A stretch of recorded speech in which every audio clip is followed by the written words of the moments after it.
Hello and welcome to NDA. I'm Dave Wiskus. This is the show where we talk to people in the creator economy about creator economy things, whatever that means. Today, I'm joined by an extremely special guest, Mr. Todd Beaupré of YouTube. This is the guy who, when you think of the YouTube algorithm, the big, evil, monolithic, career-ruining algorithm, that's his fault.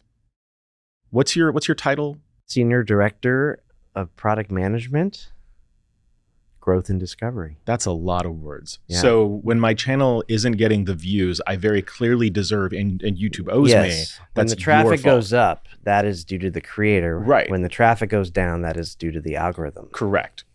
It's interesting because you've started talking a little bit more publicly than in past. The system in general, YouTube, is a lot less opaque. Part of that because there were a lot of other people who didn't work on the algorithm talking about the algorithm, and they were often just kind of making up stuff that they thought was true. People outside of YouTube. Outside of YouTube, yeah. So gurus and the like, and I think they were all trying to help people, but they had limited information about it, and I think we're also kind of framing it in ways that weren't as helpful to creators as I thought. So I thought it would be good for us to get out there and help people understand how to work with YouTube and be successful. Yeah, there's so much of this business, the business of being a creator as a job. It truly is a business now. So much of it for the first decade or so was built on tribal knowledge. It was built on sort of shared mythology, a lot of urban legend about how this worked. And if you did this, it would cause your views to go up. If you did this, your views would go down. In retrospect, almost every one of those things that I'm aware of, complete horseshit. The way the system actually works, it's not as confusing, or at least as I understand it, not as confusing or as monolithic or as horrifying as I was led to believe.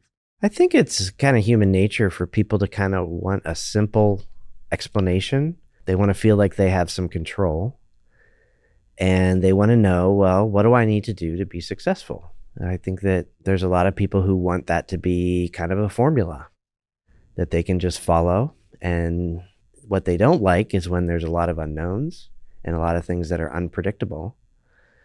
But I think what you'll find about media and entertainment, if you look back, the things that you have to do to be successful in Hollywood are a bit different from what they are on YouTube, but there's always been a lot of unpredictability about how to make successful content.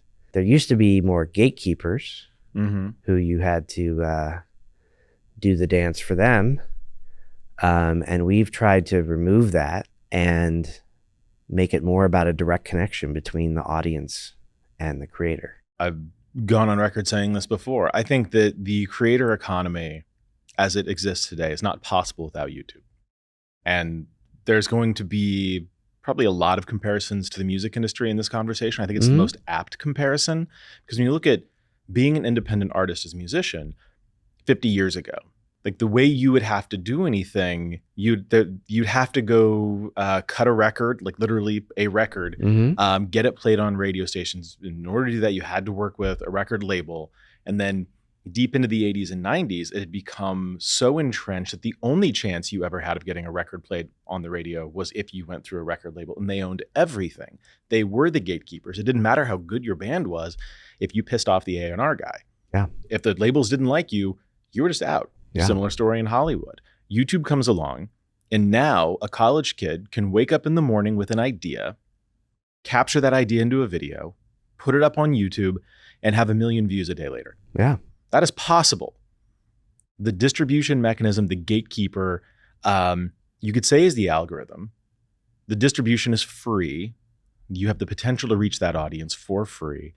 There's a thing that a creator, an artist can do now that they were never able to do before. It is the algorithm that powers that. So all of the urban legend conspiracy theory stuff, in the end, like the system doesn't owe you views. Well, it's kind of interesting to think about even the concept of gatekeeping. Like what's the gate? Like what are you trying to keep? I mean, when I think about the algorithm, I don't think about it as a gate that's like preventing things from happening. I think of it as the opposite way, is how do we connect content with people? And I want to make as many of those connections as possible. I don't want to like suppress those connections. I want to find them. I want to find the ones that are working. And so I view the algorithm as more of a matchmaking service than it's just really interesting to think about the concept of gatekeeping in media. Why did that ever come about? Who's on the outside of the gates? Who's on the inside of the gates? Right. And what we have now, gatekeepers wouldn't even make sense. Who needs gatekeepers in a world without fences? Get in the way. When you imagine how the algorithm works, you see it as like a Tinder, automated Tinder matching viewers with videos. Some people like to use that analogy sometimes, and it's come up sometimes in terms of like, how do we understand viewers? Should we give them like a Tinder-like interface where they can swipe back and forth? I actually think, for me, it's all centered around the viewer. So the algorithm starts when a viewer opens the app, and the job of the algorithm is to then deliver the best videos to that viewer. And so it's really a ranking problem. And so we start with a viewer, and then we're like, how do we think about how to find the best content for that viewer? I'm curious how you think about it. Like if your job was the algorithm. The sort of inciting incident of this conversation is, here at Nebula, we are building a recommendation system. Yeah. And we are but babes in the woods on this one. We are trying to figure out what the audience would like. We are trying to figure out how to get them more things that they like, and we're brand new at this. Like, our whole thing is we're going to document what we learn. We're going to make this an open process. Hearing the way you guys approach this is not one-to-one, but like a lot of what I want to understand here is, what are the ways to solve these problems with a very large data set for a very large number of users, and what are the ways to solve these problems for a smaller group of people? But I think before we get into that, we don't normally do this. This isn't an interview show. I'm not here to like dig into your past or anything, but in your case, because you've traditionally been very behind the scenes, and lately it's been more out in front, but you're always talking about the work part of it. How do you become the algorithm? Like, what is the journey from wherever you started? How do you end up in this role? Yeah, well, when I started, this career idea wasn't a thing, right? So it wasn't like I could take a quiz in high school and say, oh, you would be good at being the YouTube recommendation product lead. You didn't take algorithming 101 in college, major in user video matchmaking? No, I don't have a degree in that. I don't think anyone offers such a thing. For me, I've always, growing up, been fascinated with like people's preferences for things. Like, why do different people like different things? And, fourth grade, I ran around the playground taking polls. And really? Yeah. I thought that was fun. I was taking presidential election polls, which, But then in high school, the thing that I became fascinated by as a hobby was music ranking, specifically music charts. And I would listen to the radio and Casey Kasem, Rick Dees, and they would count down the 40 best songs of the week. And I was kind of fascinated, like, ooh, why is this one number one? Can I predict what's going to be number one next week? Just found it like an interesting way of like quantifying culture. And I don't know, I think there's something about people coming together and the interesting thing about, well, what does everyone like the most? I studied statistics and economics in college and thought I would end up working for some government agency or Gallup doing polls or something like that. The internet happened when I was in school. It was just an amazing thing. And so I took some of my passion for music charts onto the internet before any of Billboard or Rolling Stone had music charts on the internet. And I was like, oh, this is a cool thing. How about I make a chart of the best songs on the internet based on all the sources I can find? And so I did a music website called Hits World. I had a little link on my website saying, hire me for a job in like radio research or something. And I had some cool companies reach out to me. And it was back in the time where the internet was just kind of a small town. And one of those companies was Rolling Stone magazine, who had a famous charts page in the back of the magazine, which, but they didn't have a web presence yet. So they were looking for somebody to do that. But another company, which I had come across, was a company that was one of the first in the mid 90s, back in the 1900s, if you're familiar with that century. Yeah. There was a company it was at the time called Agents Inc., and they were spun out of the MIT Media Lab with one of these concepts of helping people connect with the things that they love. And what specifically they had built was a recommendation system. It was before streaming media. So you couldn't like actually listen to music or watch movies or videos or anything like that. So they just had lists. So you could go on there and you could get a list of movies or a list of artists and rate them, how much you like them.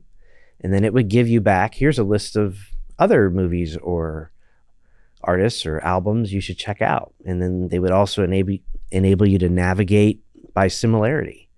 People who like this also like that. But it's all self-reported. You have to say, yes, I like this. It was all based on, what we call explicit feedback. Like I imagine the earliest days of Netflix. Yeah. Back when they were literally mailing you DVDs, you would have to say, I really like this one. It would make suggestions. Yes. I wonder how useful that data ends up being today. I kind of view it's useful for when we get it wrong, when the behavior gets it wrong, because when the behavior doesn't necessarily match the desire, like if you watch something and then you regret it, or that third mask we wear for ourselves. Yes. When asked what our favorite food is, we might say broccoli, but then eat cookies. Yeah. So I came across Agents Inc. and they thought my music website was cool. And long story short, I ended up working for them while I was still in school. And then I went to work for them after school. And that was my first foray into recommendations, was pretty much around the birth of it on the internet. Wow. I just was fascinating. So I was like a web developer at the company because I didn't have any real training in the computer science behind the algorithms, but I would sit in on the meetings that they had when they would talk about like, the formulas that they would use to try to compute similar artists or things like that. And I thought that was so cool to just be able to use this preference data to deliver this back to people, that they could find things that they didn't know about based on other people. And one thing that they talked about there, which I think still resonates with me as a way to think about recommendations, is they called it automated word of mouth. What that means to me is like, oftentimes with recommendations, you talk with your friends and you're like, hey, see any good movies lately? Oh, what'd you see? And, okay. And then your friends, some of your friends you have good overlapping tastes with, and other friends, it's like they just watch different things than what you do. Well, they watch garbage. They sit around watching reality TV. And they love the Garfield movie. So when they say that something's great, you know that they're probably wrong. Yeah. Yeah. And so you do this kind of probably subconscious math in your head when you're like talking to friends and figuring out what to watch. Well, the recommendation systems are automating that process with everybody on the internet and matching you up with people who are even better matches than, maybe in terms of your media tastes. Who are the people that are just really into the things that you're into? Without invading anyone's privacy, you can basically get a ranked list of things that people like you are watching. Hypothetically, this will never happen. But let's say you were to spot two users whose watch history is just incredibly similar and say, hey, you guys should be friends. You live in the same town. You watch all the same stuff. You guys should grab a drink. Do you think that would actually result in a friendship? Well, I've definitely made friends that way, actually. Really? By digging through their YouTube data? No. No. On another service that I worked on after Agents Inc. and Firefly, I would run across various people just using the regular product. And the best man at my wedding I met by running around and chatting with people who liked obscure artists that I liked. My tennis partner, he and I lived in different cities, but noticed we had like really strongly overlapping music tastes, and we got to chatting online about that. And And now he's one of my best friends. And so for you, it's like because we're roughly the same age, Yeah. give or take a couple of years. You and I both grew up in this age where meeting a person on the internet was weird. Mm-hmm. Like going online and chatting with a stranger was something you were warned about. Adults were like, don't do that. They're going to kidnap you and do terrible things to you. Like I was definitely an indoor kid. Yeah. I was definitely an online kid. I made most of my friends on the internet. To talk to a stranger about anything on the internet was the most normal thing in the world to do. Now, I think we're back to a place where it's a little bit weird again. Like you can make friends in online communities, but it's hyper specific. You don't sort of like randomly encounter new friends the way you might have before. I don't know. I don't have a strong thesis on this, but the idea of intentionally going and finding friends because they watch the same videos as you. Yeah. I think now the move is to go fandom.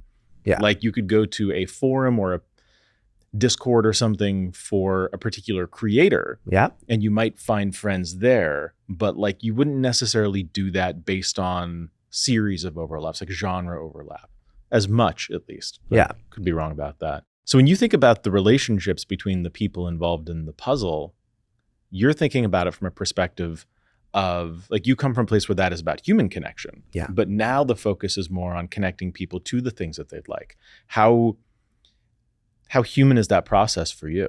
There's companies that are a lot more social in nature than YouTube first. Like they focus on the social graph. Right. And as Zuckerberg called it. Yeah. And so their relationship first, and then content is kind of separate. Whereas YouTube, I think, was content first and doesn't focus so much on the real world relationships. It's more about the content and helping you find what's going to bring you joy than it is on directly connecting you with a person. Going back, you made friends on the internet, ranking things.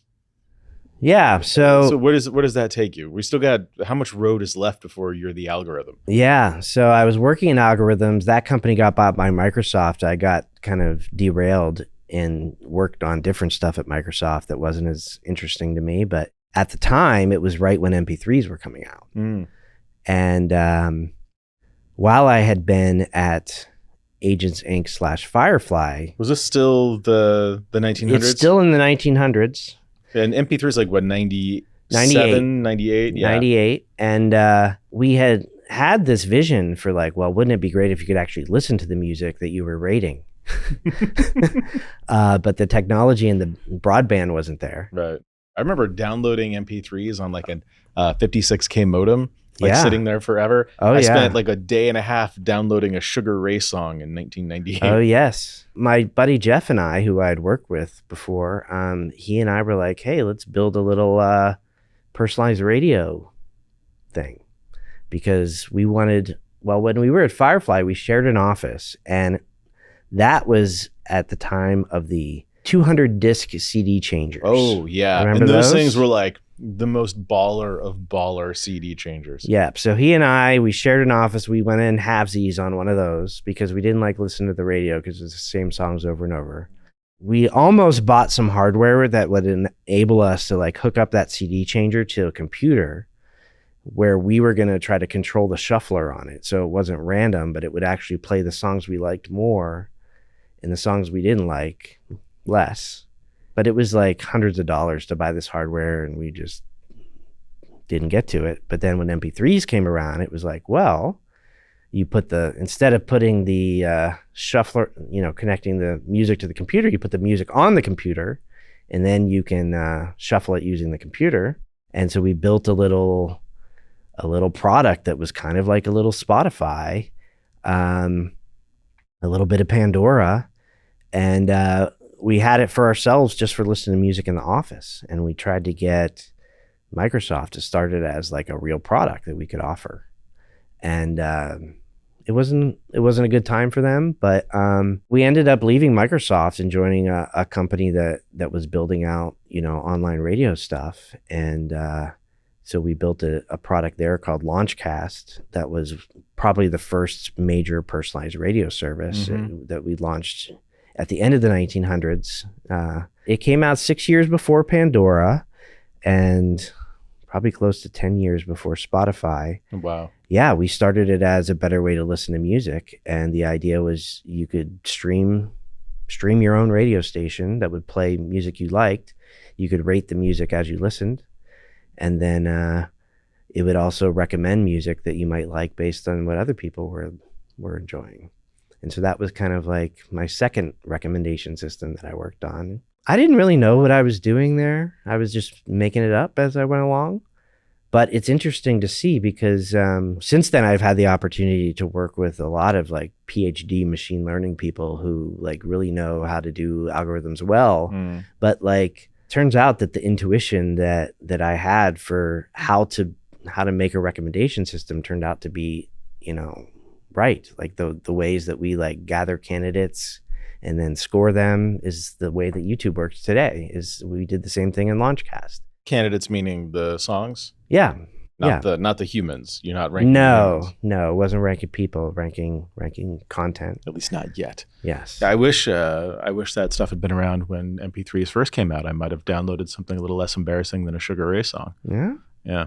So I worked on personalized radio for half a dozen years, and then the music industry wasn't good for online radio. The royalties were like super expensive. The music industry just wasn't good. They had no idea what to do with the internet. Yeah. And we couldn't figure out how to make money off of it. We tried advertising. We tried premium services. I think it was just too early.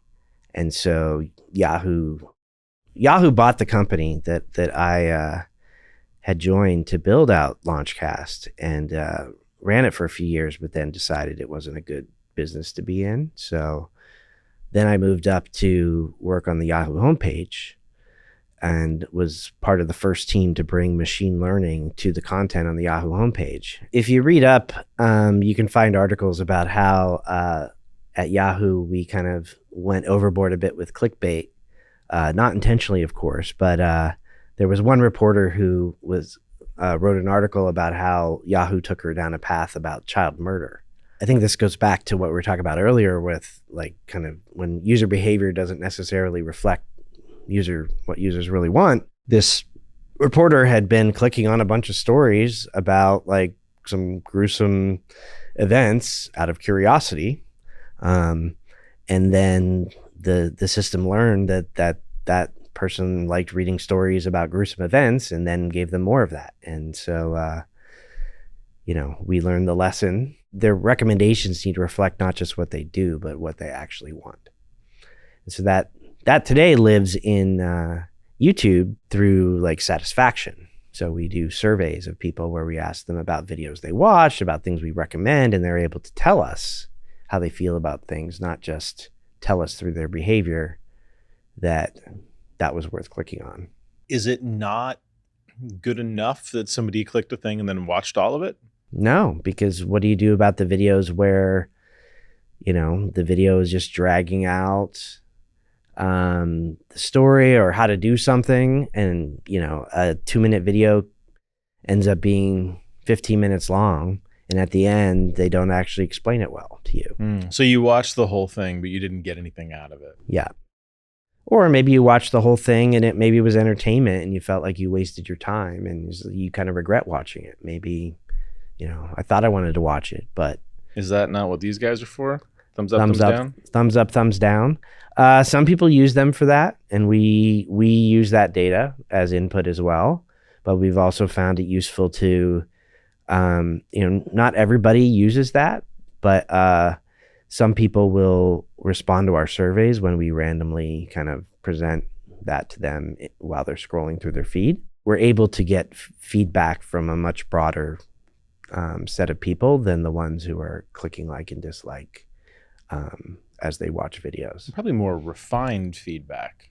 People being a bit more thoughtful. Yeah.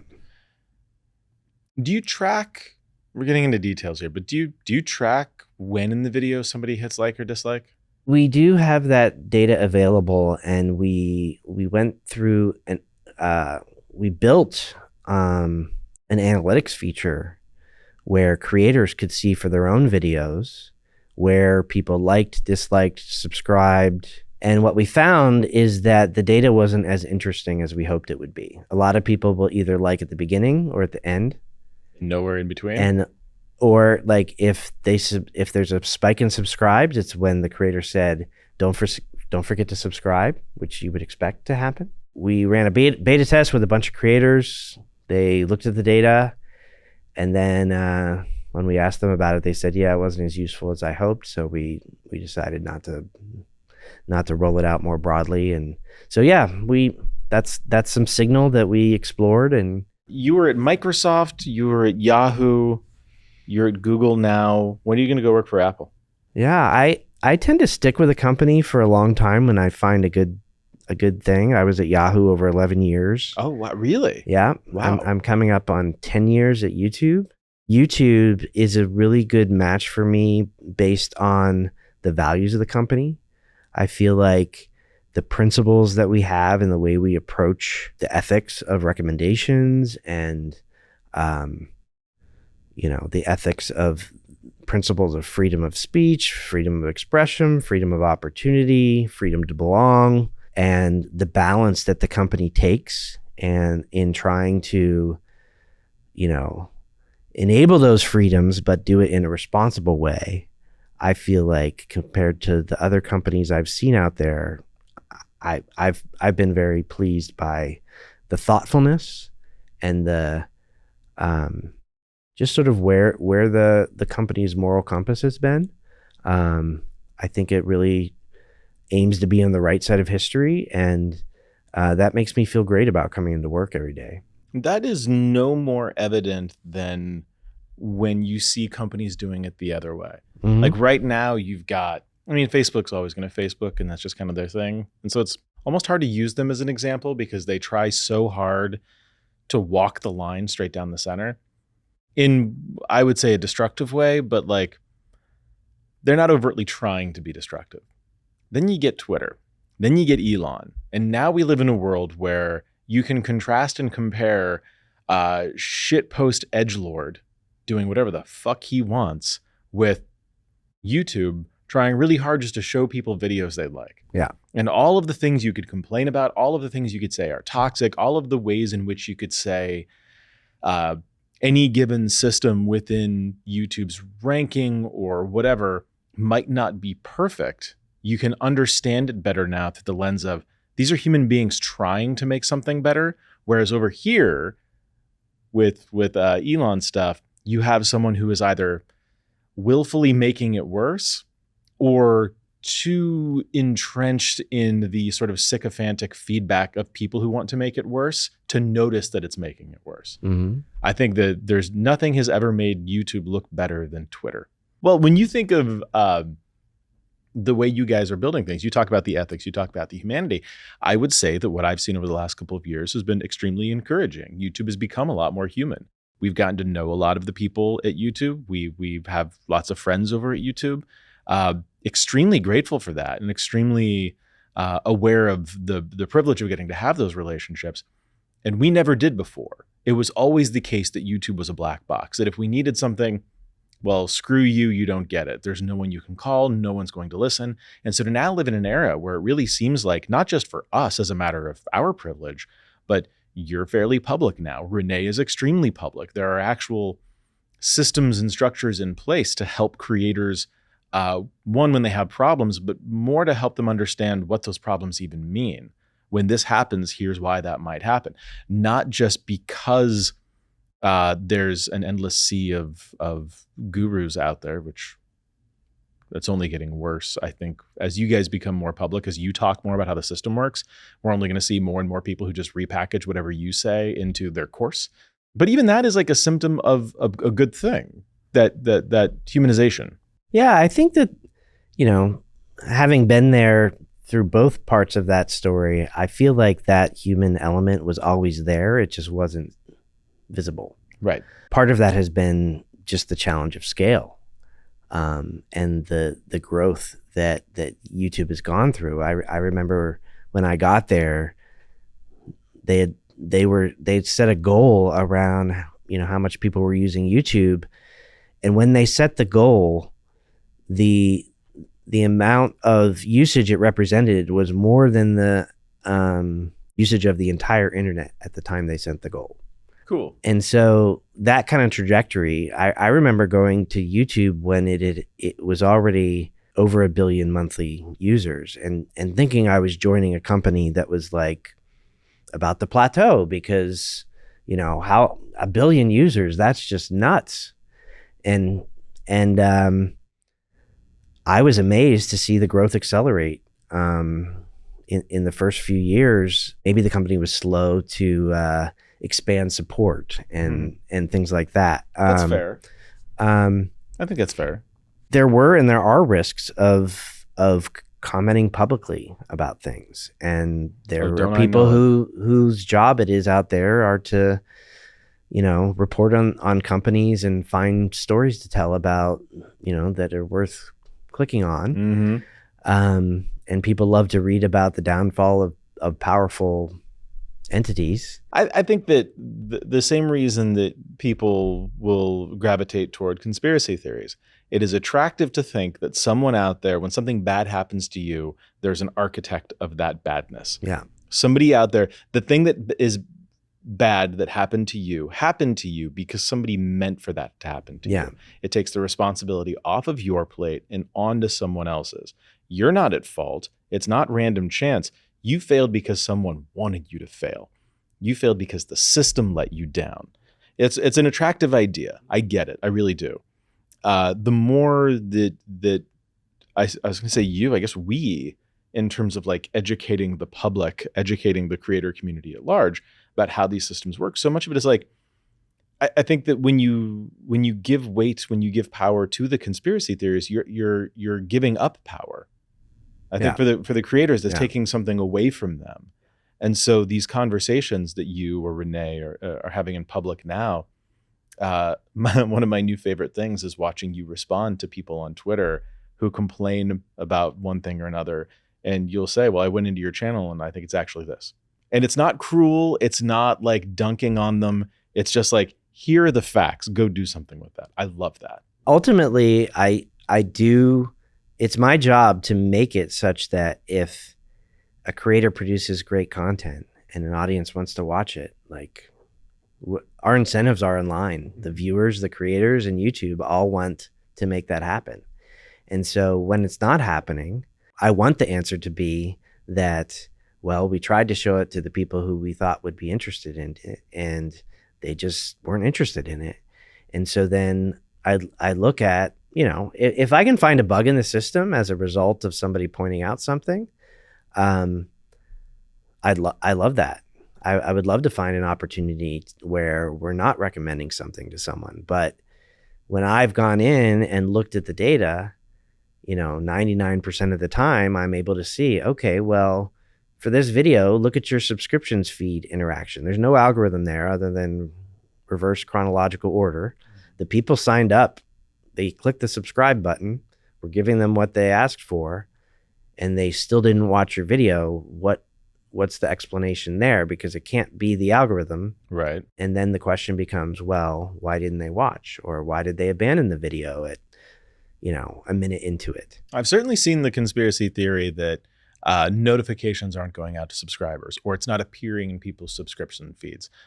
Viewers are saying they didn't see this in the sub feed. Yeah. When I've heard those complaints, my first reaction is I say, hey, can you please have the person that's not receiving the notification submit official feedback through the app so that we can then go trace and see what happened to that user in their notifications. And we log every time we send a notification. And I've personally, I now am responsible for the notifications product team at YouTube. But even before then, because I care about people getting notifications they want, I would personally like work with the notifications team to investigate these cases where people were saying they weren't getting it. And I've still yet to find an example that couldn't be explained by either one, they thought they were opted in to receive all notifications, but they were only opted in to receive personalized notifications, which means you don't get all of them, you just get some of them. Other times, maybe they weren't subscribed And we looked in the logs to see, oh, well, was there an unsubscribe? Oh, there were actually a month ago, it looks like you unsubscribed from this channel. So anyway, I haven't found the bugs there, but again, if anybody's watching this and you're not getting a notification, you've opted in for all. Oh, the other thing that is quite common is people opt in for notifications, but then they've turned off notifications on their phone. The offer still stands. If anybody isn't getting notifications, I want nothing more than to find a bug and fix it. Jumping back. Yeah. You said you were at Yahoo for 11 years. What happened? You just said, screw it, I'm done with this place? No, the reason I left Yahoo, one, it had been a while. During that time, I considered going to Netflix and working on recommendations. I met with the CEO of Netflix. They tried to recruit me, and at the time, I decided not. This was right when they were getting into streaming. Actually, I decided I was more excited about the fact that Yahoo had a lot of different types of recommendation problems because they had news and finance and sports and entertainment, and whereas Netflix was just movies and TV shows. So a former coworker had become CEO of a company called Beats Music, which was part of Beats by Dre, where they were creating a music service. And he thought I'd be a good fit for, they had a VP role. The title, which I understand was crafted by Trent Reznor of Nine Inch Nails, who was he was the chief creative officer. The title was Head of Intuition and Data. And so, they floated that idea out to me, and I thought that would be pretty interesting. So, long story short, I left Yahoo to kind of get back into the music personalization. A former coworker from Yahoo had landed at YouTube working on recommendations. And what year was this? This was in 2014. Okay. Late 2013. And she saw that I was taking some time off from working and reached out and said, oh, you should come in for lunch. So I went in for lunch, and then she said, oh, you should come in for lunch, meet my boss. I went in, met her boss. Her boss said, you should really stop coming in for lunch, and you should go through the interview process and come work with us. So I did that. Wait, they said go through the interview process? Yeah. That there was no we like you, we think you're the right person. I was hoping it could work that way, but no, to get into Google. They made you jump through the hoops. They make you jump through the hoops. All right. So part of those hoops was doing a presentation. Really? At the time, they were testing in the product manager hoop cycle. Did they make you do an explainer video? No explainer video, but they said come in and present for 30 minutes on any topic you want. So the topic I chose is why YouTube recommendations aren't very good and how they could be better. And I think that helped me get the job. But yeah, I just kind of pointed out all the things like, hey, why am I getting recommended all these Minecraft? I haven't even watched Minecraft channels. And at the time I noticed all the problems. I actually included that article about child murder in my presentation to that's the same problem. Help YouTube understand that, hey, it's I know you can't just look at clicks. And you came in, what was your role when you started? So my first role was the product lead on the homepage. And so, and it was at that time just focused on the algorithm aspects, not the design aspects, which I've since taken as well. And it was actually between when I interviewed and started is when Susan Wojcicki became the head of YouTube. And around that time, there was a bit of a sort of a regime change, so to speak, where a lot of the people had been there for 5 years or so and decided, okay, this is the time I'm going to move on and do something else. And there was an absence of management. I actually was reporting directly to Susan, and there were I don't know, dozens of other product managers the same. And that's, she had better things to do than to be directly managing all those folks. So I kind of raised my hand and said, oh, you need someone to manage, I'll do that. So that's when I started working on a broader set of search and discovery. Then after that, focus more on the discovery side. Okay. And But that's been almost 10 years, you said? yeah, 2014. Wow. How do you feel about the work that you've accomplished in that time? This is an extremely loaded question, I understand. I feel good about it. I feel like there's been lots of improvements at the same time. Like, I still see lots of opportunities to make it better. And so I still see the friction points. And, what really motivates me is talking to viewers who get excited about content they've discovered, or tell about their parents who are watching this, content that I didn't even know existed on YouTube. And so I still see opportunities for making that easier, make it more relevant. I don't know. I still think there's work to do. Don't fire me, YouTube. But I feel good about, how many people we've been able to, satisfy and entertain. And employ. I'll die on this hill. If not for YouTube algorithms, so many of us don't have jobs. If you think that you just deserve those views and YouTube is the problem, great, go start a Vimeo channel. Let's see how big you blow up then. I think it's been great to see when people do kind of appreciate that the algorithm enables them to reach audiences that they wouldn't reach if it weren't for that. If people had to like manually go around and search for things. The three big things I want to talk about here. One, getting some more personal history from you, humanizing things, which I think is important and very useful for those of us who are not within the walled garden of YouTube. Two, we're building a thing now, like Nebula, which I've said in the past, and I think we can agree, not a YouTube competitor. That's not what we're building. It's not what we're interested in. I've also said in the past that the relationship between Nebula and YouTube is very friendly. Hopefully your presence here makes that at least clear. There's no animosity between us. But we see ourselves as like, we're trying to do a lot of what I think the spirit of the like YouTube Originals program was. Mm-hmm. And that program, I know you can't comment on this, but that program skewed very heavily towards, let's go get mainstream celebrities and trick the world into thinking that they're doing things on YouTube. Spent a lot of money on that. Yeah, that's not how I'd characterize it. No? I think there was a lot of attempts to take creators that were successful on YouTube and build series around them. You had like Escape the Night with Joey Graceffa. I think it was a mix of trying to help fund creators to support production values that weren't necessarily affordable in the default model, testing the premium model with that. But yeah, I mean, there were also some things where we brought in more traditional media folks. Yeah, I think turning YouTube into TV was probably the wrong direction to come at it from. But what we're trying to do is a similar approach of like, let's get a little bit more production value. Let's take these creators and try to elevate them.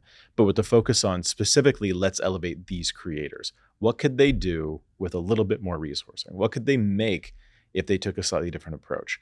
And because we're more fully integrated, I think we have an opportunity to do some cool things there. But again, this isn't really an us versus you guys thing. It's more of like, what we're doing is simply different. We have a much smaller audience size, of course. We have a much smaller set of creators, of course. We have a much smaller catalog of content. You guys probably have more videos uploaded per second than the entirety of our catalog. But the average quality of a person contributing to Nebula and the average quality of a video on Nebula will inherently be higher, not because you've done anything wrong, but because user-generated content and curated will always have that difference. You have a breadth that we cannot possibly hope to reach, nor do we want to. And you have a whole host of problems that come along with that you're equipped to solve in a way that we never would be. We have a bit more average depth with the viewer and a bit more average depth with the creator. So the challenges we face in building a recommendation system are going to be inherently different from your challenges. You have a sheer volume of data and a volume of knowledge about any of those users or their viewing habits that we never will. But the ways in which you're going to try to match them up, what I'm interested in here is some of those things are going to be similar between our system and your system. And not so much like, tell me how to do this, although if you want to, I'm happy to listen, but more, I'm interested in how you go about solving some of these problems. There's celebrity stuff like TMZ in traditional entertainment where you're going to see like this person did this thing or this happened. You've got like People Magazine, which is a bit more about behind the scenes of the entertainment industry characters. What I've always really attached to, what I've always been drawn to is the sort of like the business of show business, DVD commentary, listening to the crafts people talk about the craft of what they do. Here's why we made this. Here's why we shot this the way we did. One of my favorite things like that, the Fight Club director's commentary, Brad Pitt making fun of David Fincher for underlighting every scene. Moments like that. And you go back, you watch the movie again, you appreciate it differently. I want any of these conversations, what I want out of it, like if the audience enjoys it, great, good for them. This is for me, damn it. What I want is a better understanding of the thought process that goes into making these things. It will benefit me, of course. Like I'm gonna be taking notes, but it's so interesting to me just as a viewer. When I'm watching something, recommendations have gotten really good. I've stopped using the subscription feed entirely. And I was like a ride or die subscription feed person. So when even I will make that switch over, what is your thinking? What goes into the machine of trying to find new things that I like? Let's start with Nebula. Like, I'm curious, like what made you decide that you needed a recommendation algorithm? People kept asking. We certainly have a kind of audience, and there's a lot of overlap between those people. A lot of overlap. People who subscribe to Nebula, people who sign up and give us money, will often do it about 60 something percent of the time. They'll come in using a specific creator's code. They came in because they heard about us from this creator and they want to support that creator. They sign up using that creator's code. We don't advertise anywhere else. The only place we put any marketing dollars is paying the creators to talk about Nebula. So that stands to reason. And people who watch one of our creators, by and large, will watch more than one.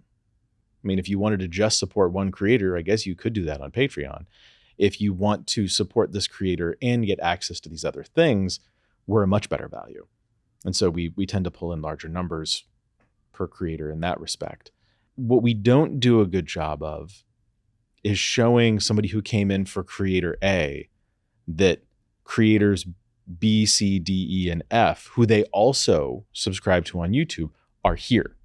There's no way for them to know that unless they go looking or unless one of those videos just comes up in the latest videos rail. We aren't doing anything. We don't have a system to say, like, give us your YouTube subscription feed or give us, a list of the channels you follow. We have no like, auth in, we'll check out your YouTube and, here's the creators you also follow, like come over here. We sort of rely on the viewers to go find them, which isn't a great system. And we rely on, I guess if you watch enough of these creators, you'll hear from enough of them that they're on Nebula and you'll go and you'll fill that out. Lots of stuff gets missed. We hear all the time from people who are like, I didn't realize this creator was on Nebula. And I see that and I think, like, how could you not? They're out there every month. Like literally every second video, they're talking about Nebula. How did you miss this? But of course people are going to miss that. They don't watch every video. You know as well as anybody that the audience, very few people in the audience watch every video from a creator. And many of those people probably drop off as soon as they get the scent that there's an ad read. So what can we do to solve for that? And how do we take the people who came in to watch, say, Philosophy Tubes, The Prince, or people who came in to watch Jetlag? They may not have a ton of context for what else is even on here. How do we show them things that they'd like, keep them around?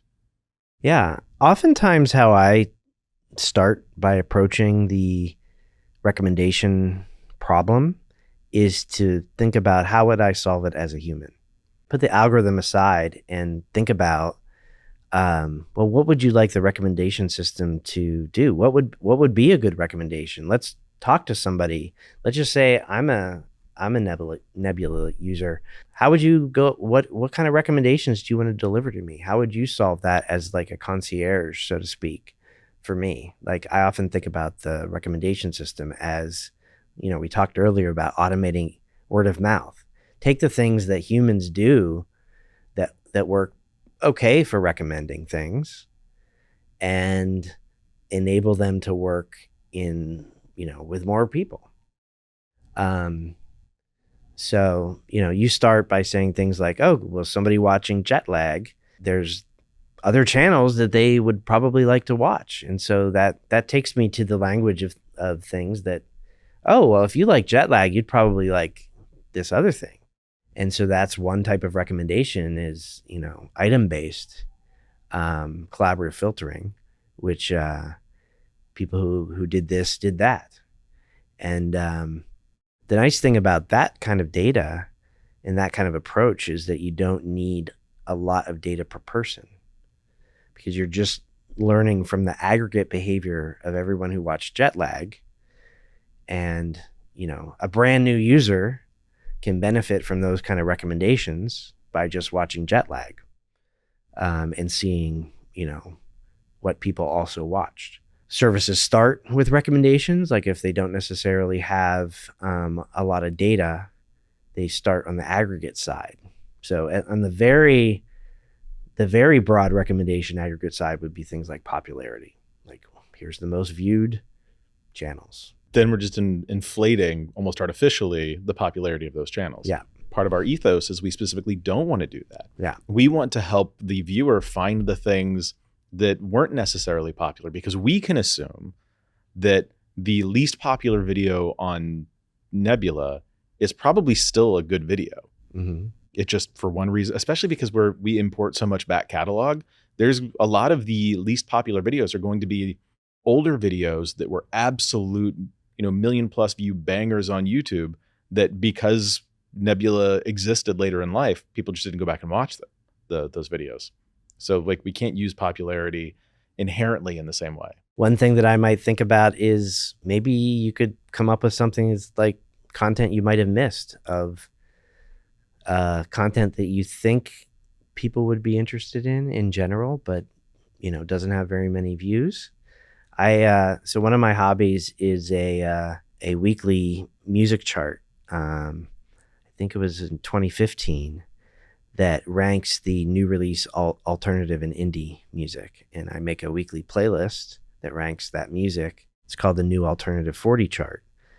And one of the features that I added to my kind of like commentary that goes with the chart when I post it on Reddit and other places is I came up with this alternative chart to the alternative chart called Underplayed. And so part of my chart involves looking at a bunch of blogs and people who are talking about new releases. And then I also look at streaming data on YouTube and Spotify. And so this underplayed chart is highlighting the stuff that's being talked about a lot, but not being streamed. And so maybe there's some interesting nuggets in there that people haven't yet discovered, but maybe it's bad. Also, you said looking at streaming data. One thing we could do is YouTube video view counts for so much of our catalog. Those view counts are public. Mm-hmm. We could go scrape that and drop it into a database. Or use the official API. There's so you an don't API. Violate the TOS. Yeah. That's what I mean. Like, we could go in, we can get that data. We can say for this set of videos, I think in most cases we could just matchmake by title. If the title matches and the channel name matches, then good enough. And look at the view count data and like whatever else we can get out of that. Do you imagine that they're watching YouTube videos the same way they would listen to music? Since that's so much of the history and the context of how you think about it, is it still, do you think that's a similar use case? I think it's similar, but I also think there's definite differences around like repetition, for example. With music, you might listen to the same song 10 times and love that. Whereas with videos, if you've already watched a video, maybe you'll watch it a few times. But this is actually one of the areas where we have some of the biggest challenges, because when we ask people what they don't like about their recommendations, one of the top things they say is that we continue to recommend videos that they've watched before. Mm-hmm. However, when we look at the data, we're actually recommending such videos less than people actually rewatch videos. And so we're not over recommending videos that people watched before. And I've gone in and looked at this, not just in aggregate, but like looked at like summarizing for users rewatch X% of the time. How does that compare to how often we recommend videos they've watched before? I rewatch videos all the time, but I don't think I've ever done it out of recommendations. It's because like I intentionally want to go in and see that video. Is that normal? So we see people doing it from recommendations at much higher rates than we recommend, and we kind of, it's one of the things where we tested reducing recommendations of already watched videos, and if we completely remove them from recommendations, then people like leave YouTube and watch less. But if we include them, and so it's really about finding, well, which are the ones that they want to rewatch versus don't want to rewatch. So that's an interesting challenge. But in music, it's... You always want to re-listen. Yeah, who wants to hear a song once? Yeah. I mean, the way we ingest that stuff is different. Yeah. I think the comparison between YouTube and music, I mean, as a person whose background is playing with music stuff, I see your perspective on this. As a person whose background is trying really hard to be a professional musician, I have a similar but slightly askew perspective. I think of it as the way that you make the thing is similar. The way that you ingest the thing is similar, but in that it's an ephemeral experience. You sit down to watch a video, you can screenshot it, which you can't do with a song. You have the music video, but the imagery, I would say largely in a YouTube video, the imagery is there to support the audio, which is why there's like this sort of podcastification effect of a lot of, it depends on the genre, but it is certainly possible to take many YouTube videos, play them, look at something else, or do your dishes while you're listening to the video, and you don't lose that much. If you were to just watch the video with no audio, you probably lose quite a bit. And so I think in that way, there's a connection between the viewing experience and the music listening experience.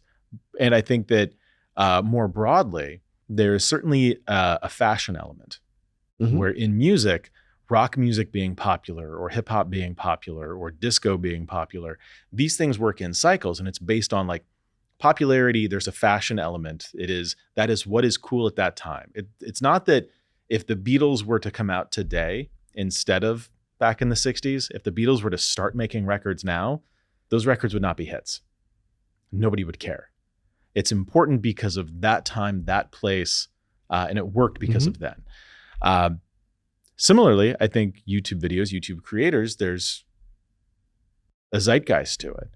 How do you make something as a YouTube video and have it be evergreen? How do you have that be an experience that people want to keep coming back to? Yeah, I think you were talking about like people listening in the background, or what, if you took away the audio but kept the video, do you lose the experience?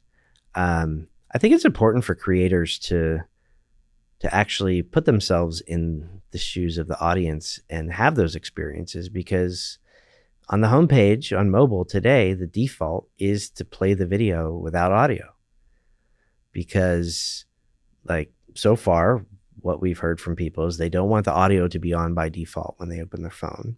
Now, maybe that'll change over time. There are apps that have audio on by default. Well, there's a reason I would say for that. When you just open up the homepage and it starts playing whatever it's selected for you, there's sort of like a non-consensual element to that experience. Can you imagine if you turned on the television and it was muted by default, though?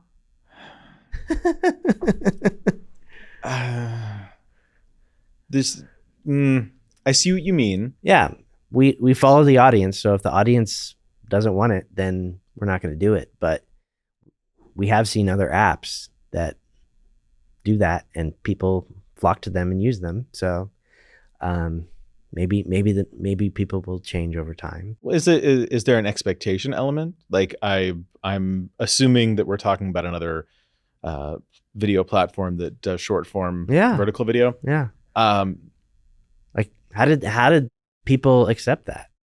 I think COVID helped. Yeah. When you're Yeah. I got a whole thing about this. When you're stuck at home and there's no consequences to your phone just playing sound, there's no other human beings at the restaurant to say, hey, turn that shit off. What the hell are you doing? Then you just do that. And when we're locked indoors and we do that for 2 years and we're let back out into the world, everyone at every restaurant is just having loud speakerphone FaceTime calls while sitting at the dinner table, regardless of how the other people around them might feel about that. People watching videos, full volume in public, like it's nothing. TikTok kind of ruined us. COVID kind of ruined us for that. But I think sitting at home watching a short form thing and you just sort of like mindlessly, endlessly scroll while suddenly the ocean of content dried up. There were fewer and fewer new cool things to watch because nobody wanted to release movies in theaters. When you couldn't release a movie in a theater, famously Disney got sued by Scarlett Johansson over this. It's like, why put a movie out in theaters when it's going to lose money when you do that? So let's hold all that stuff back. Meanwhile, us at home, we're just looking for shit to watch. And so it's like, and just like let it play. Zero consequence. I think we're seeing it evolve in terms of how people decide what to watch. And I think originally YouTube just pulled a random frame as a thumbnail. And then there was a time where we allowed creators to upload a custom thumbnail. And I think it actually took more years than it should have for creators to really understand that their views were determined by how well they packaged the video, that it wasn't just about making a great video, but part of the job of being a creator was to market that video such that people clicked on it, because that's what you need to get views. The great lie we're told in school is that you should never judge a book by its cover. The truth is, if that were the case, then we wouldn't have an entire industry of people whose job it is to design book covers. Right. And you don't have time to read every book to judge it, right? Before you buy it. Yeah. Right. I had a conversation with a creator recently about a problematic thumbnail where there was, I won't get into the specifics, but there was some offensive imagery. And his position was, no, if you watch the video, it's not offensive. In context, this makes sense. And I said, cool. No one's going to see the video until they see the thumbnail. Yeah. Like, you don't have that context in the thumbnail. You might intellectually be able to justify this in the totality. Yeah. But you can't in the thumbnail, and that's your problem. So we added custom thumbnails, and I think that it took creators quite a while to invest in the value there that it was giving audiences in helping them decide.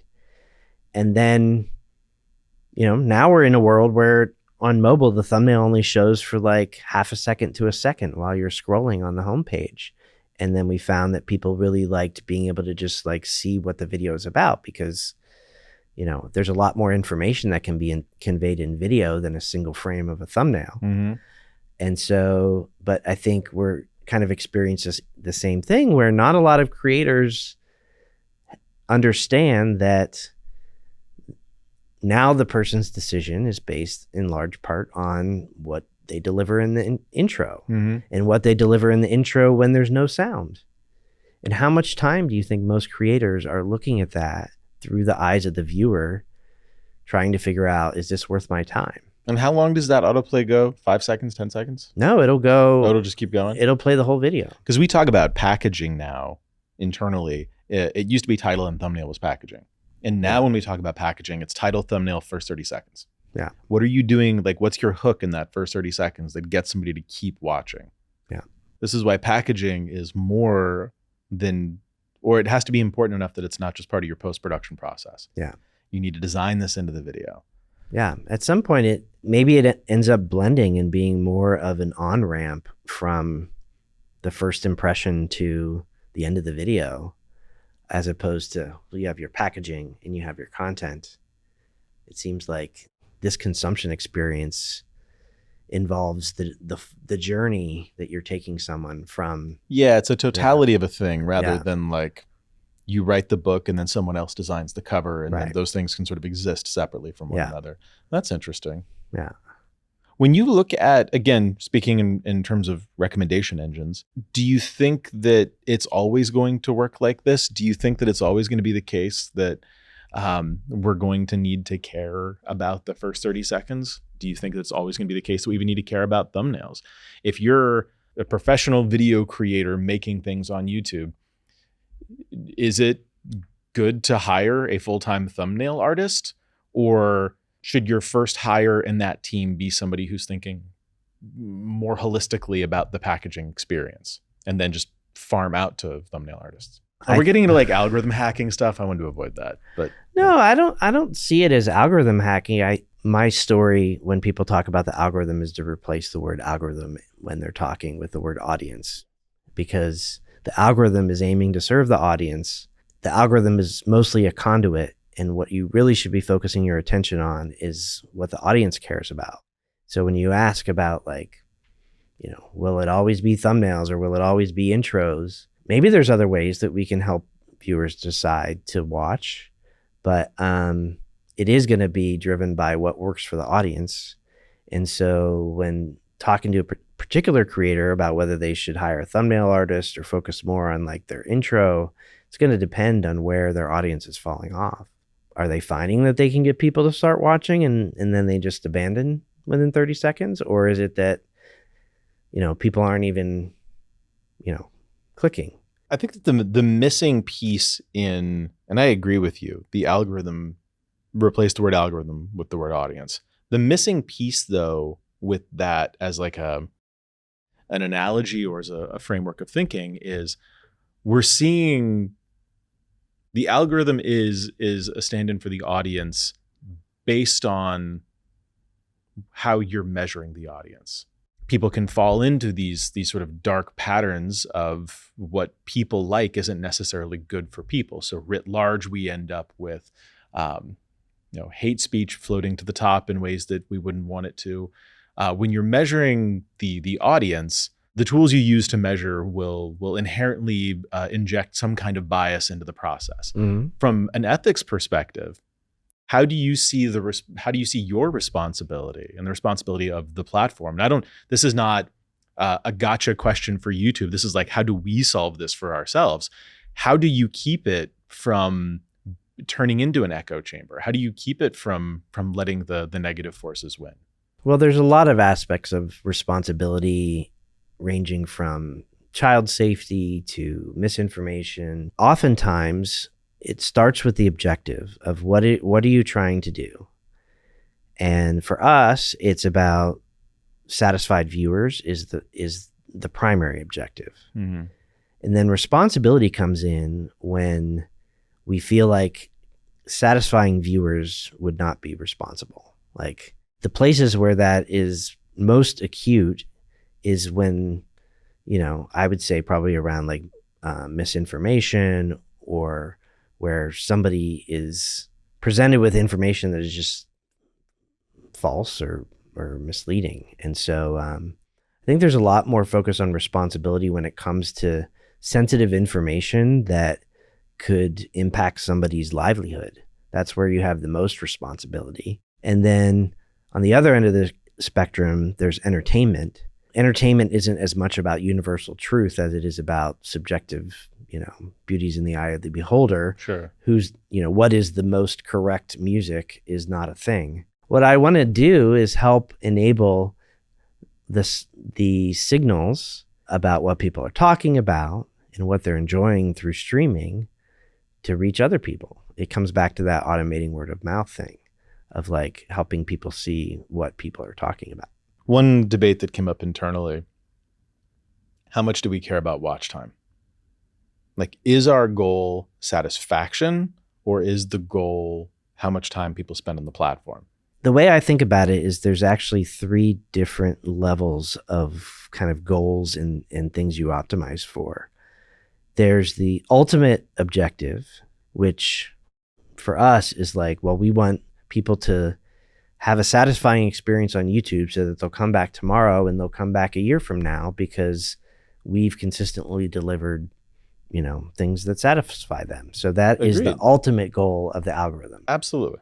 But then there's like, okay, but it's very difficult to model how an individual recommendation will influence how you feel about the platform a year from now.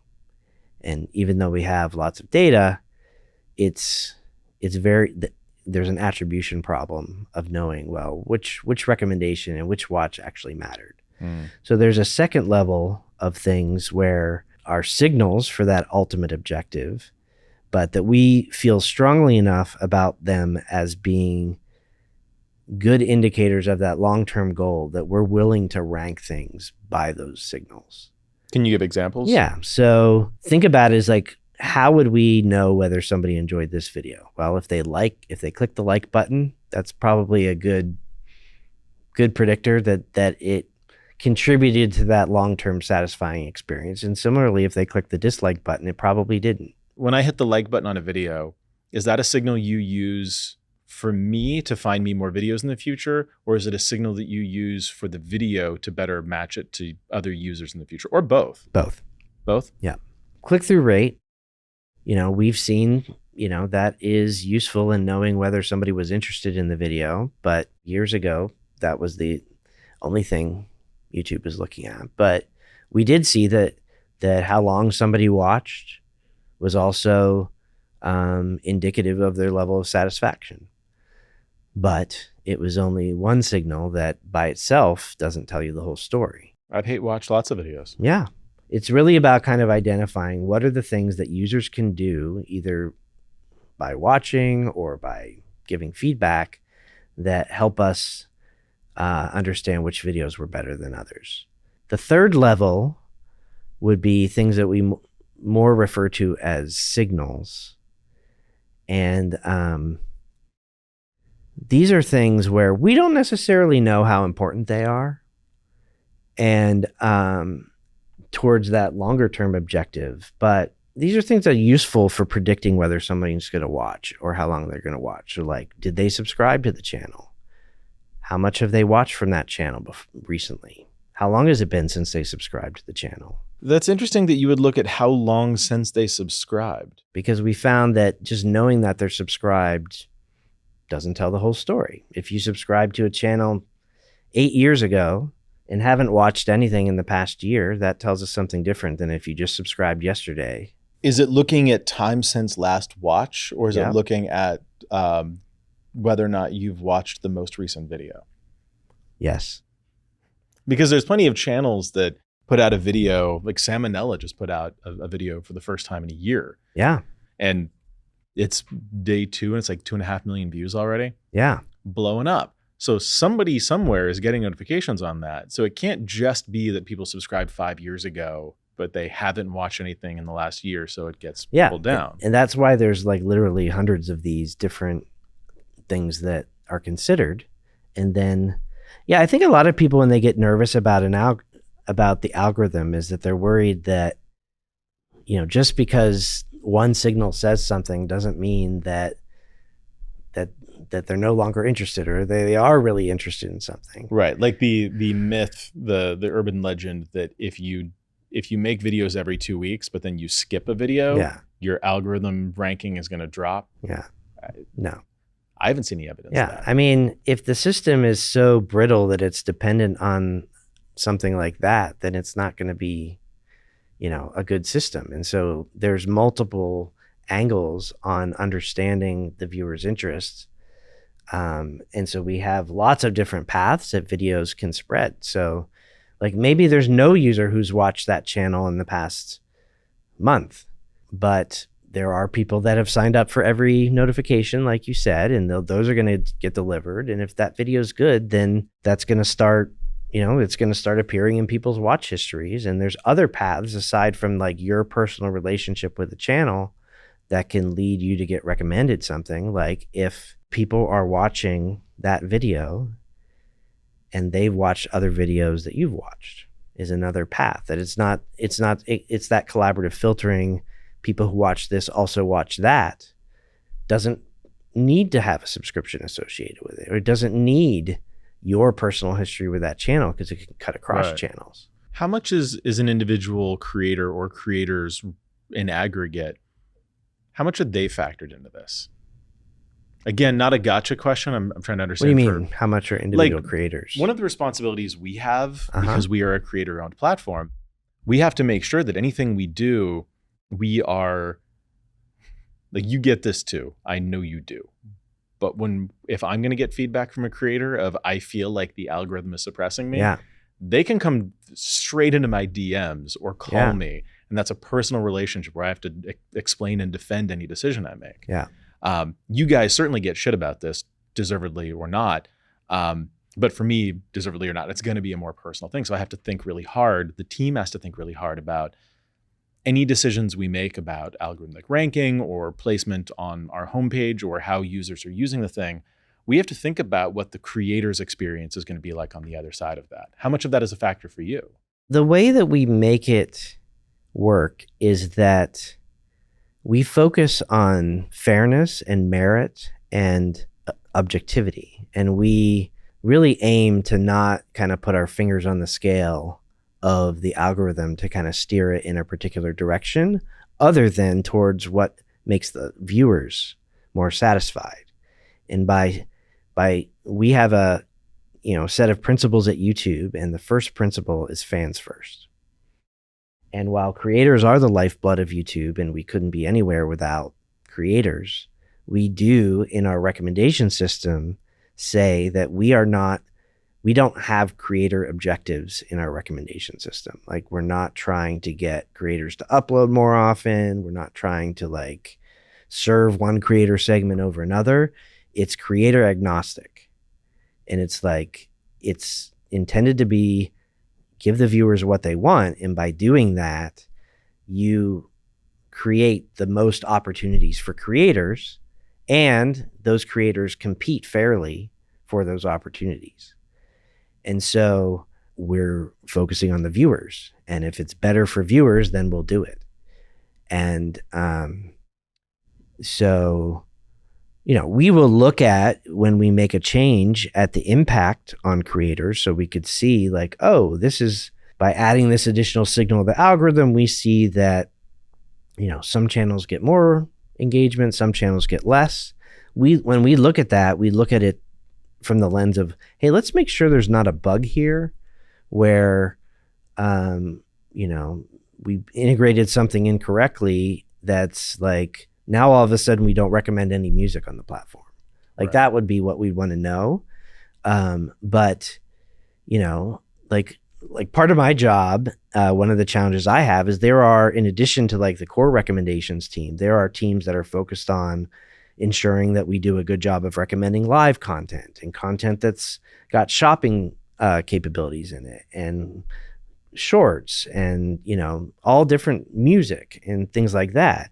And by nature, each of these vertical groups, for example, want obviously to get the most attention on their area, but if we have an algorithm change that reduces shopping viewership on videos that people can shop through, our answer is why do we make this change? We made this change because this data here shows that it's better for viewers. And if that means they're shopping less, then as long as what we would look for is to say, are we appropriately recognizing the value that viewers get from shopping content, to make sure that fairness is still there and we haven't made things unfair. But if we have the confidence it's better for viewers, then we say our job is not to steer people to shopping. It's to steer people towards what's going to bring viewers back tomorrow.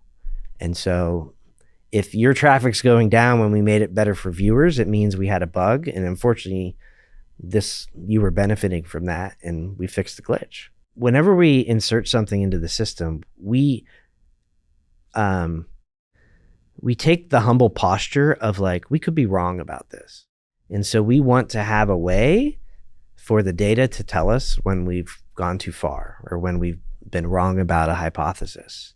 And so finding a way to, set up a way to measure it such that you would know if you were overdoing it.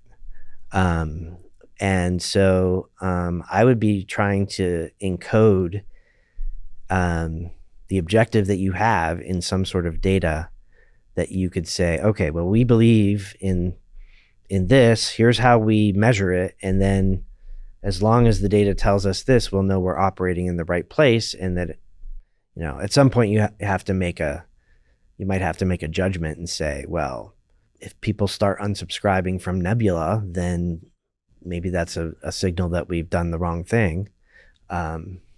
Figure out what your signals are. Yeah.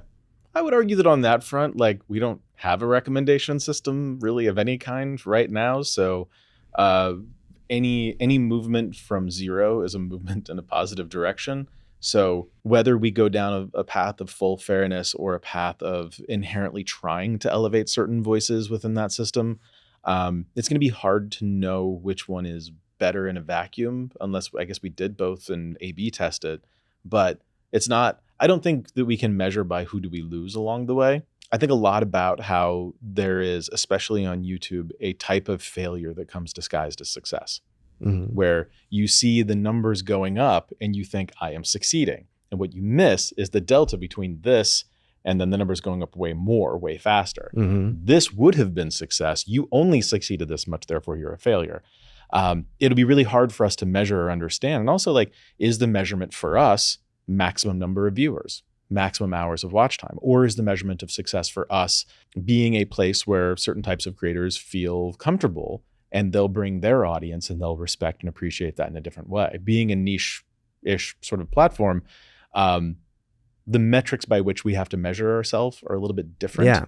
And that's, it's tricky to account for, but I think the same sort of systems are in play. And I want to call out at the risk, discussing this, I think, carries a risk of making it seem like I am taking a position that what you've done is incorrect. I actually think that when I've seen these questions come up, I think that YouTube's response to these questions have been very thoughtful and respectful. So at no point here is this a gotcha question, not trying to play that.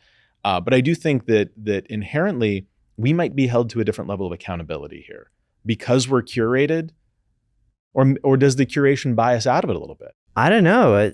In some respects, I would say that the curation, like, to the extent that you take a more active role in deciding what is good, then your responsibility increases to do the right thing.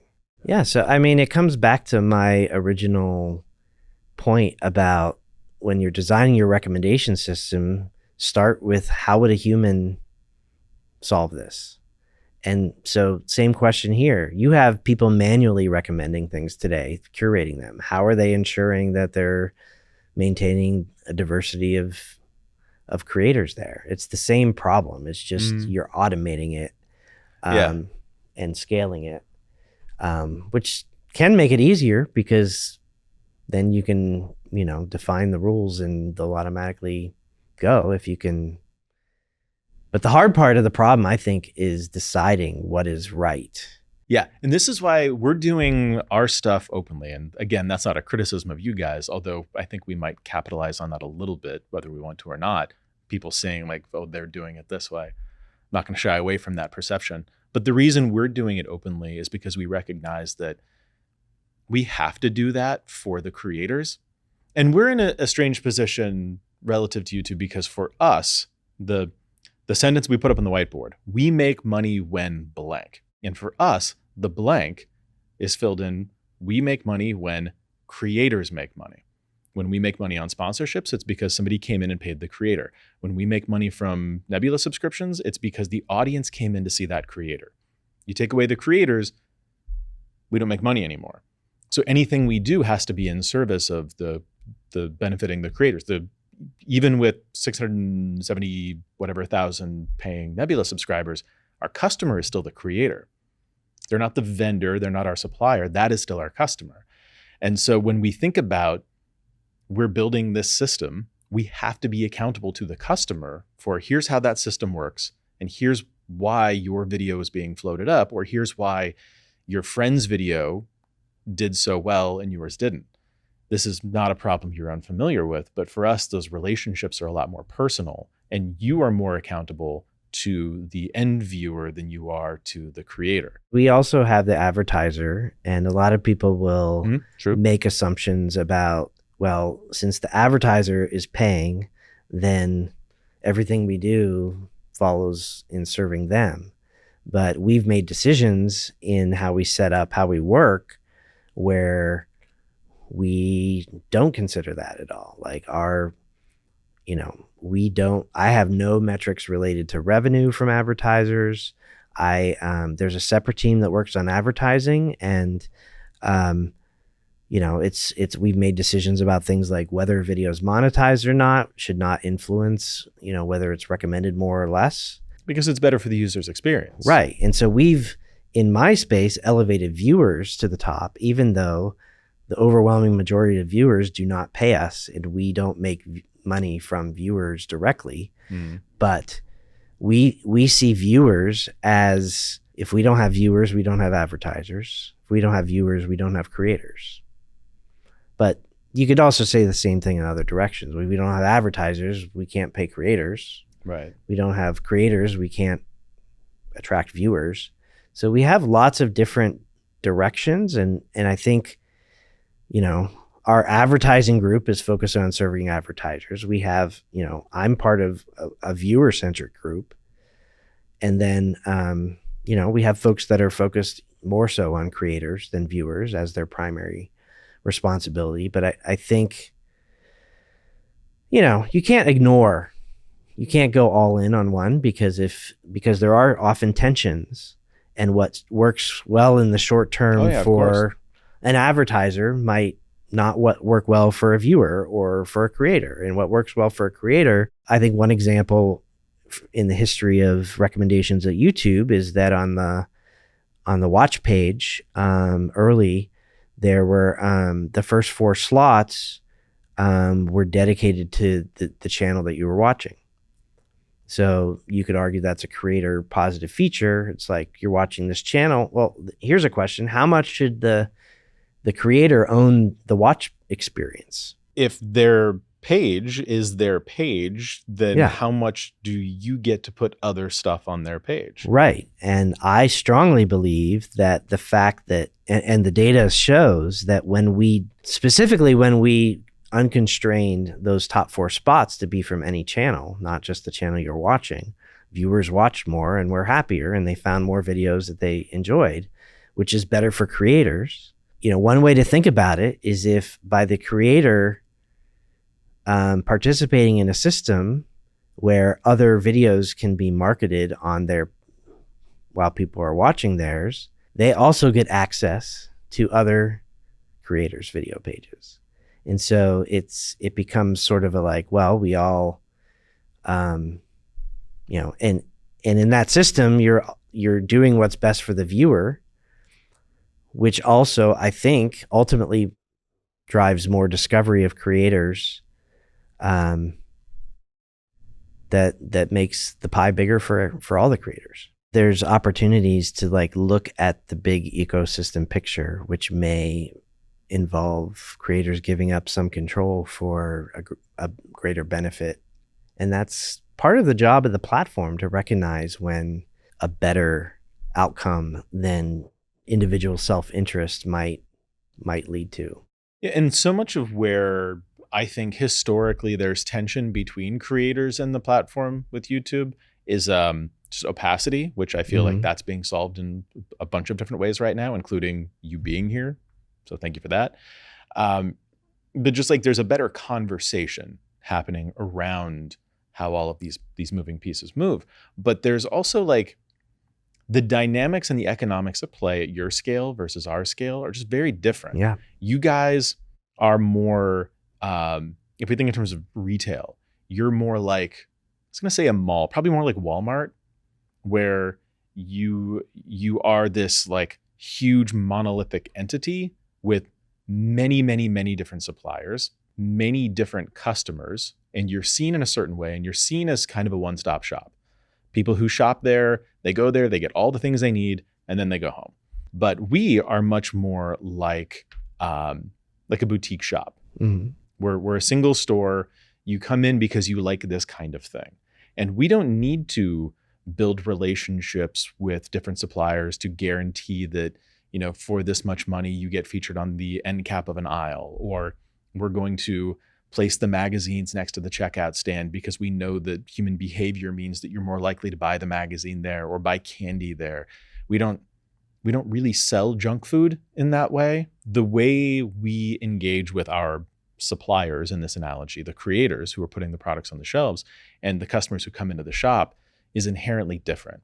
And I'm wondering, so we can see the ways in which a recommendation system, think about how you'd recommend to your friends. I think that the other side of that is, how would you recommend to your friends who are in a smaller group with more heavy overlap in interests versus a group of friends that includes billions of people? Mm-hmm. The way you would answer that question might be different over here than over here.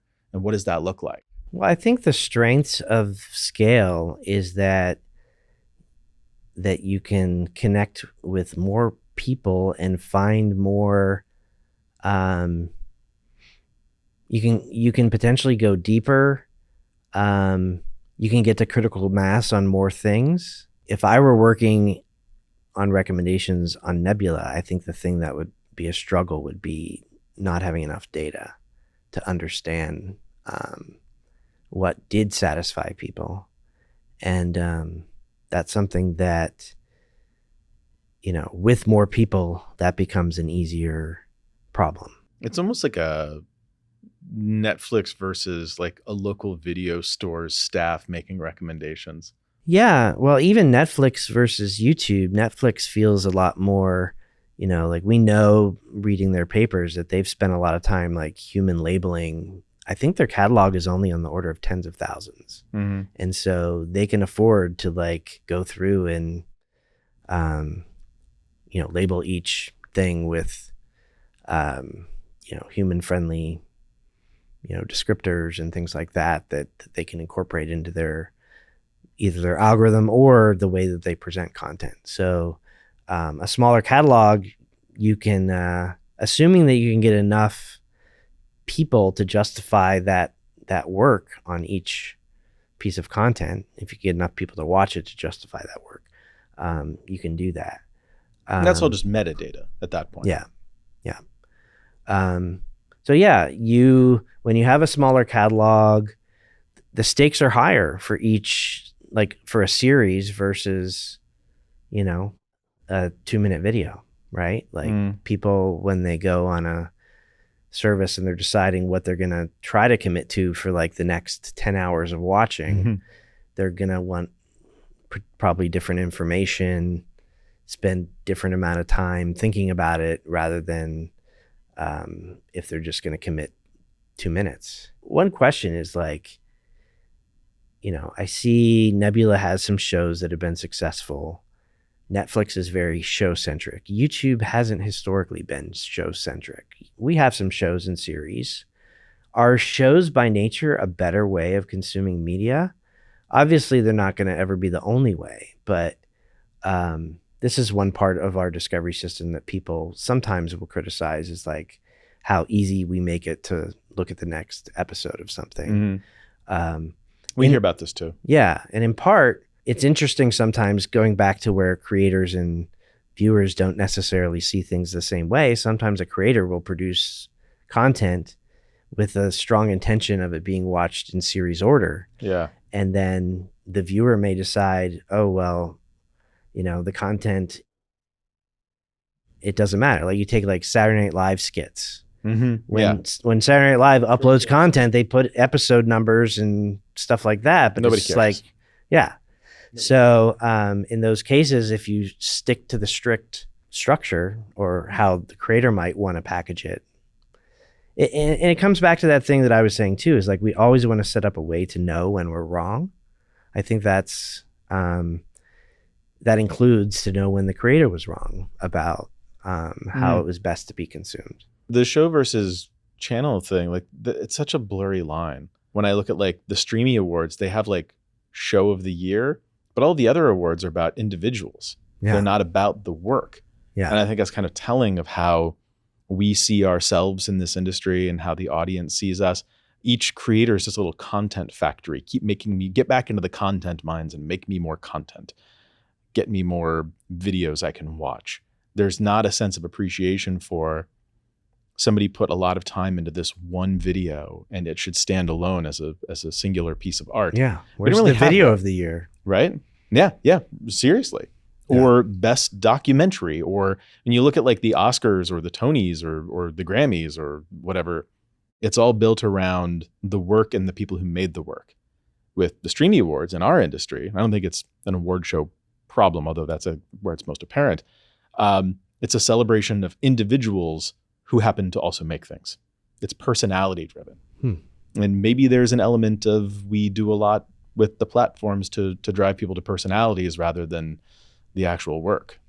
Not saying you're doing something wrong, but like maybe that's just an inherent part of the system. And fundamentally for us, it's always a question of like, that might be a part of the system. Is that a good thing? And if it's not, should we intentionally do something to counteract it? And it's harder to answer that. So how do you brought up the Walmart and boutique shop. There's quite a narrative out there about how Walmart put boutique shops out of business. How do you think about positioning yourself as a boutique shop in a Walmart world? Here's where I would lean into mall is a better analogy. Malls are going out of business. Yeah, this is why you like the analogy. No, I like the analogy because Apple has a standalone store on Fifth Avenue, and it's the most valuable retail space on the planet. They also have a presence in various malls. And the way I see it is a given creator should be in your mall. We don't want to take them away from your mall. We also think that they should be in TikTok's mall. In our world, it's not about taking those stores out of the various malls. It's about giving them a place that is theirs. It is about creating our own thing, our own standalone thing that we own. We have full control over the experience, because in doing so, we build a better relationship with the customer, the end customer, the creator's end customer, the viewer, and we build a better relationship to the point where we can understand what they want or what they don't want within the systems over here. This should be complementary to, not a replacement for. So I don't think of it in the boutique versus Walmart example. Where that analogy falters is it's not one or the other. I think both of these things working together is what makes it work. We might be over here doing our thing, but we're also over here and we're working with you and we're learning things because the algorithm is bringing us this kind of viewer and we can see what's popular, what's not. We can take all of that information over here and use it for our own direct benefit in other ways. I think the power of the ecosystem is if there is enough information, as you say, working with large data sets better.